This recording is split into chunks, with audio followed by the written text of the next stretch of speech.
प्यारे विद्यार्थियों, आप सभी को मेरा नमस्कार। मैं डॉक्टर नेमीचंद कुमावत, सहायक आचार्य हिंदी विषय, राजकीय महाविद्यालय की आपकी इस बीए पार्ट थर्ड विषय हिंदी साहित्य के द्वितीय प्रश्न पत्र की आज की इस ऑनलाइन कक्षा में मैं आप सभी का हार्दिक अभिनंदन और स्वागत करता हूं। प्यारे विद्यार्थियों, हाल ही की जो ऑनलाइन कक्षाएं हुई थी उसमें जो आपकी दो पाठ्य पुस्तकें पाठ्यक्रम में लगी हुई है, एक जो मेहंदी का रंग उपन्यास, जिसका पूरे उपन्यास को मैंने पीडीएफ बना करके आपके व्हाट्सएप ग्रुप पे शेयर किया है। अब वहाँ से उसका पूरी तरह से अध्ययन कर लें एक बार, फिर हम उसको ऊपर विचार विमर्श करेंगे, हर दृष्टिकोण से उसकी समीक्षा करेंगे। साथ ही जो दूसरी पाठ्य पुस्तक है कहानी संचयन, जिसमें 9 कहानियाँ संकलित हैं, उसकी आरंभिक 4 कहानियों को हम अभी हाल ही की ऑनलाइन कक्षा में पढ़ चुके हैं।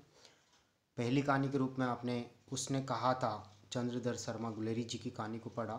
दूसरी कहानी के रूप में पुरस्कार कहानी जयशंकर प्रसाद जी के द्वारा रचित कहानी का हमने विस्तार से अध्ययन किया। और तीसरी कहानी के रूप में हमने प्रेमचंद जी के द्वारा रचित पूस की रात कहानी का अध्ययन किया। और चौथी कहानी के रूप में हमने हाल ही में ताई कहानी विश्वम्बर नाथ शर्मा कौशिक जी के द्वारा रचित ताई कहानी का विस्तार से अध्ययन किया। आज हम आपकी इस पाठ्यपुस्तक में संकलित 5वीं कहानी मन्नू भंडारी जी के द्वारा रचित कहानी नशा कहानी का आज हम अध्ययन करेंगे। तो आइए हम सर्वप्रथम मन्नू भंडारी जी के कर्तृत्व और व्यक्तित्व पर हम प्रकाश डाल लेते हैं। मन्नू भंडारी जी का जन्म सन 1931 ईस्वी में हुआ था।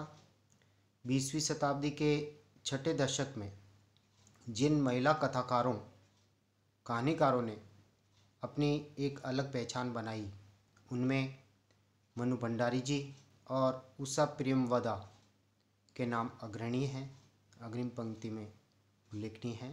ये प्रमुख हस्ताक्षर हैं इन कथाकारों में। इन दोनों में भी मन्नू भंडारी जी की रचनाशीलता बहुआयामी है। उन्होंने अपनी कहानियों में बदलते हुए मानवीय रिश्तों को चित्रित किया है। यही सच है कहानी में मन्नू भंडारी को नई कहानी आंदोलन के कहानीकारों की अग्रिम पंक्ति में ला खड़ा कर दिया है। यानी यही सच है, कहानी एक तरह से नई कहानी आंदोलन की अग्रिम पंक्ति में मन्नू भंडारी खड़ी हो जाती है इस कहानी के माध्यम से। इस कहानी पर रजनीगंधा नाम से एक फिल्म भी बनी है। मन्नू भंडारी जी की कहानियाँ पात्रों के आंतरिक संसार का विश्वसनीय और बड़ी ही सहजता से चित्रण करती है। यानी विश्वसनीयता का उनकी कहानियों में विशेष महत्व है। उनकी कहानियों में बनावटीपन प्राय नहीं देखने को मिलता है, अतः वे पाठक को बहुत ही गहराई से प्रभावित करती हुई आगे बढ़ती हैं। मैं हार गई, यही सच है, एक प्लेट से लाभ, त्रिशंकु आदि उनके प्रमुख कहानी संग्रह हैं। तो 1 इंच मुस्कान डॉक्टर राजेंद्र यादव के साथ रचित आपका बंटी और महाभोज जैसे चर्चित उपन्यास उन्होंने लिखे हैं। याद रखें आप इनको, 1 इंच मुस्कान जो राजेंद्र यादव जी के साथ मिलकर के इन्होंने लिखा, आपका बंटी और महाभोज बहुत चर्चित उपन्यास है इनका। इन्होंने एक कहानी यह भी नामक आत्मकथात्मक रचना भी लिखी है, जिसमें उनके व्यक्तिगत और रचनात्मक संघर्ष की कथा है। आपकी इस पाठ्यपुस्तक में 5वीं कहानी के रूप में मन्नू भंडारी जी की नशा कहानी संकलित हैं। इस कहानी का हम यहाँ संक्षिप्त परिचय देख लेते हैं, उसके बाद कहानी का अध्ययन करेंगे। नशा मन्नू भंडारी की एक मार्मिक कहानी है, जिसमें उन्होंने मानवीय संवेदनाओं को बड़ी कुशलता के साथ उकेरा है। यह नई कहानी आंदोलन के दौर की कहानी है, जब कहानी को घटनाओं के घटाटोप से मुक्त करके मनुष्य से केंद्रित या मनुष्य के प्रति केंद्रित बनाने का प्रयास किया जा रहा था। तब मनुष्य की भावनाओं के समक्ष सामाजिक और नैतिक मूल्यों का भी विशेष महत्व नहीं रह गया था। इस कहानी के केंद्र में आनंदी नामक एक विवाहित स्त्री है, एक नारी है जिसे अपने परिवार के जीवन में भी सुख की अनुभूति नहीं होती, यानी कहने का तात्पर्य पारिवारिक सुख उसको प्राप्त नहीं होता है। वैवाहिक जीवन का आरंभ उसकी सास की प्रताड़नाओं से होता है और इन प्रताड़नाओं में शराबी पति के अत्याचार और जुड़ जाते हैं, यानी इसके ऊपर आरंभ से ही अत्याचार होने लगते हैं। उसका पति शंकर है जो शराब का आदी है, शराब की आरंभ से उसको लत लगी हुई है। जब इसका विवाह होता है तब भी वह शराबी के रूप में शराब पी करके आता है और इसके ऊपर यानी पत्नी पर तरह तरह के अत्याचार वो करता है। एक दिन भी बिना शराब के वह नहीं रह सकता, इतना शंकर जो है शराबी का आदी हो जाता है। आनंदी दूसरों का अनाज पीसकर या कपड़े सीकर जो कुछ भी पैसा कमाती है शंकर उससे छीन ले जाता है और शराब पी जाता है। एक तरह से आनंदी इस शराबी के लिए ही कमाती है। वह आनंदी के साथ मारपीट भी करता रहता है और आनंदी सब कुछ सहन करती जाती है, फिर भी अपने इस शराबी पति से वो अभिन्न प्रेम करती है। इस स्थिति का विरोध उसका बेटा किष्णु करता है और वह अपने पिता से इसी संदर्भ में यानी माँ को वो पीटते हैं, इसलिए वह लड़ करके घर छोड़ करके भाग जाता है। वह 12 बरस तक एक तरह से गायब रहता है और इन 12 वर्षों में वह बाहर शहर जा कर के अपना घर बार भी बसा लेता है, यानी विवाह कर लेता है और अपना कारोबार अच्छा चलाता है। 12 वर्ष बाद अचानक उसने अपनी माँ आनंदी के नाम एक चिट्ठी लिखी, यानी आनंदी को एक पत्र प्राप्त होता है। किष्णु उसे लेने आ रहा है, उस पत्र में ये संदेश था। और उसने एक तरह से मकान वहाँ बना लिया है, कपड़े का वो अच्छा व्यापार कर रहा है, विवाह उसने कर लिया है। लेकिन अपने पिता शंकर की आदत पर कोई प्रभाव नहीं पड़ता, यानी कहने का तात्पर्य वे शराबी है, भले ही उनका लड़का अच्छा कमा रहा है फिर भी वह शराब के नशे को नहीं छोड़ पाता है।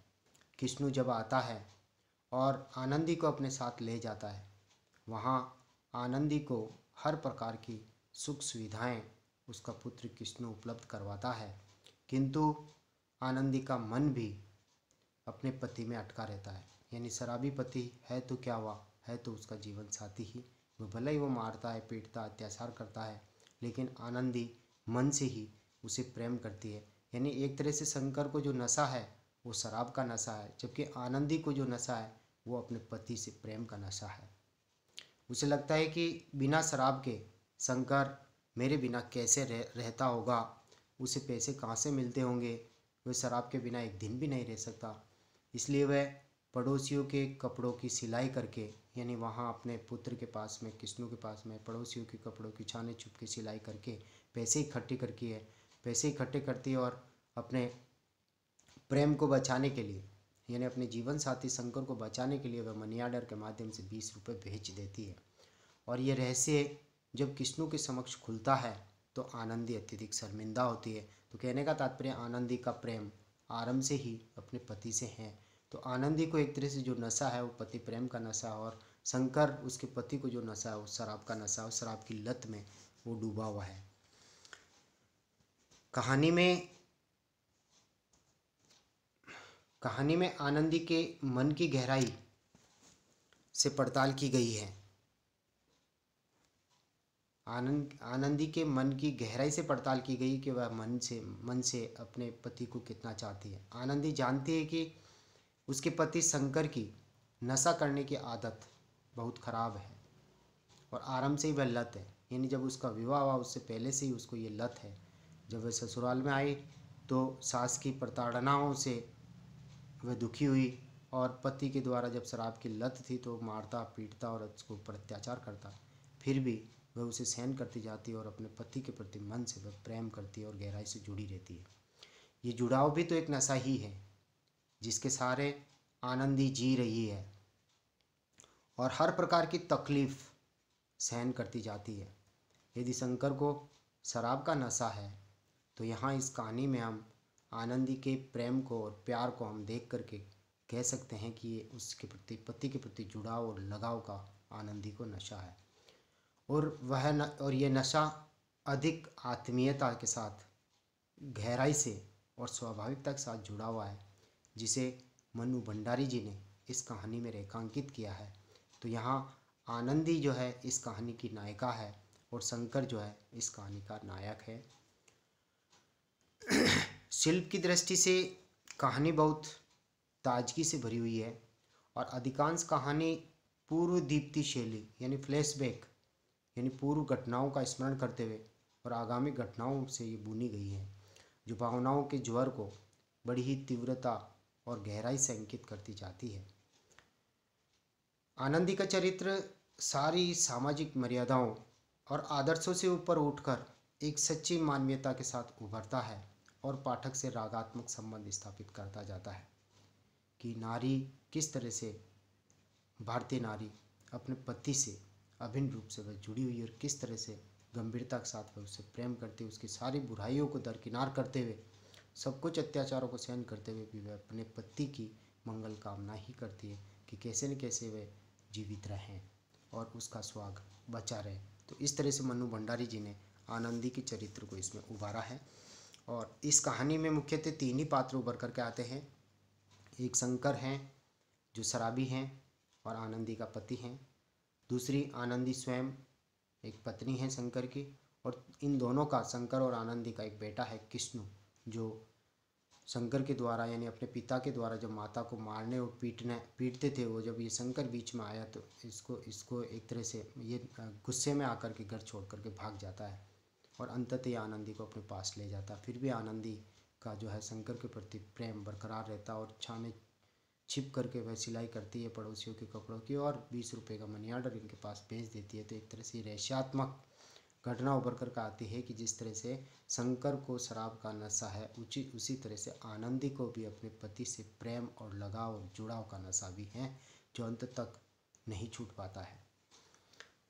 इस कहानी में एक तरह से आनंदी का, नायिका जो आनंदी है, उसका चरित्र विशेष रूप से उभर कर आता है। लेकिन इन चारित्रिक बिंदुओं पर हम चर्चा करने से पूर्व हम पहले कहानी से गुजरेंगे। कहानी में मुख्यतः कौन कौन सी घटनाएं और किस रूप में चित्रित हुई है, सर्वप्रथम हम उनको पर दृष्टिपात करते हैं। तो आइए प्यारे विद्यार्थियों, हम आज की कहानी की शुरू करते हैं। सत्यानाश हो उस हरामी के पिल्ले का जिसने ऐसी जानलेवा चीज बनाई। सत्यानाश हो उस हरामी यानी हरामखोर, उस पिल्ले का, उस बच्चे का, जिसने ये जानलेवा चीज़ यानी मनुष्य की जान लेने वाली ये चीज़ शराब बनाई है।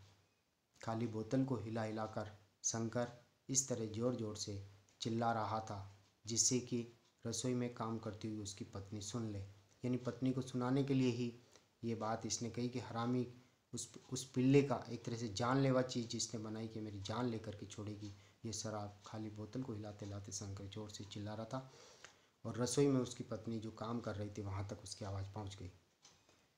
घर का घर तबाह हो जाए, आदमी की ज़िंदगी तबाह हो जाए, पर ये जालिम तरस नहीं खाती। जालिम यानी शराब किसी के ऊपर दया नहीं दिखाती।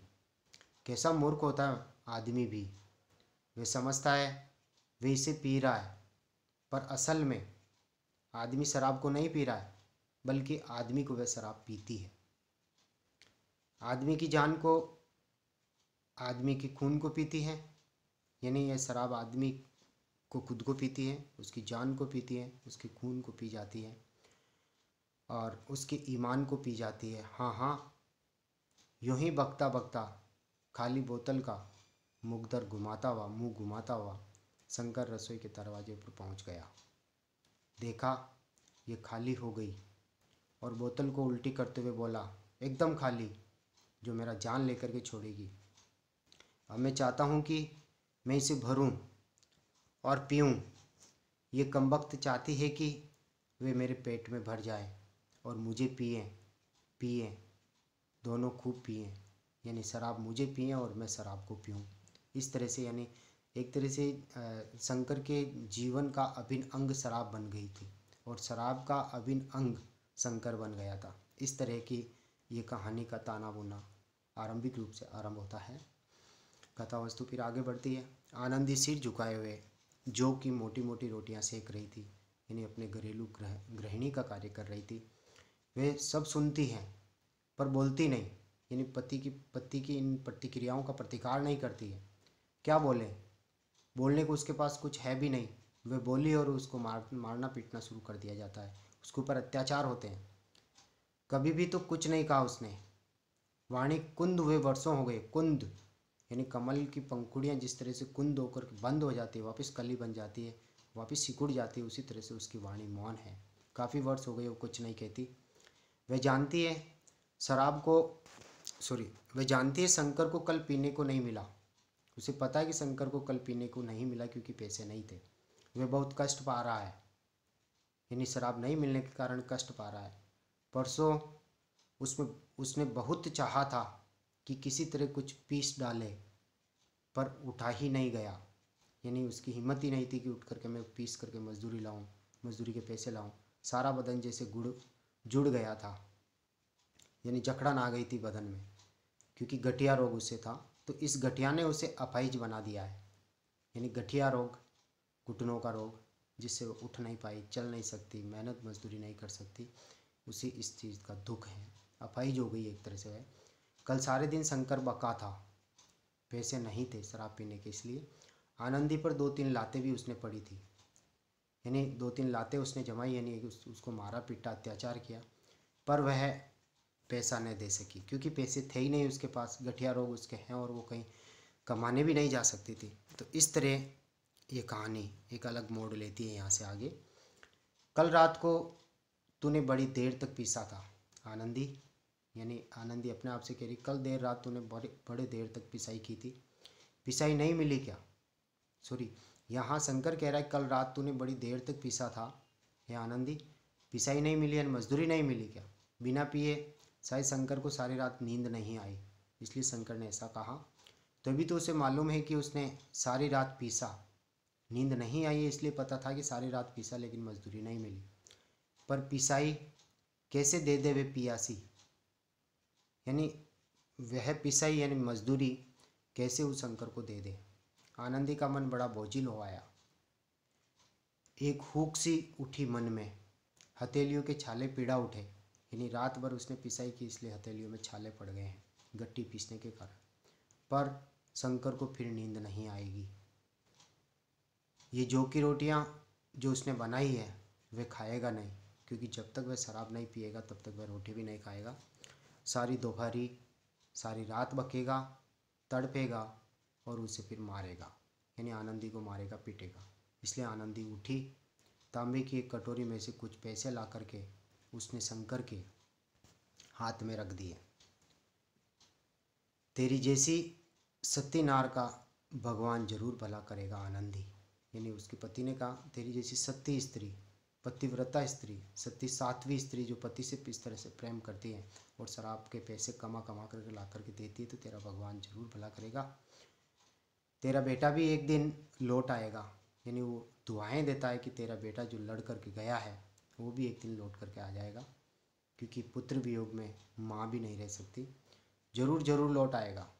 ऐसी औरत के साथ तो भगवान भी दुश्मनी नहीं निभा सकता, यानी जो पत्नी पतिव्रत धर्म का पालन करती है और पति को कष्ट में और पीड़ा में नहीं देख सकती, जब वो शराब नहीं पीता है तो बौखला उठता है, तो इसी स्थिति में भी वह रात रात भर पीस करके मेहनत मजदूरी करके अपने पति को शराब पीने के लिए पैसे भी देती है।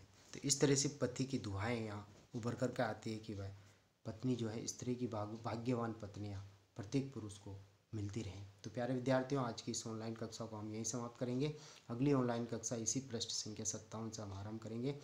जो विद्यार्थी पहली बार इन वीडियोज को देख रहे हैं तो वह कॉलेज के इस यूट्यूब चैनल को सब्सक्राइब जरूर करें, क्योंकि सब्सक्राइब करने पर ही आपकी महाविद्यालय में ऑनलाइन उपस्थिति सुनिश्चित हो सकेगी। साथ ही इन वीडियोज को आप लाइक करें।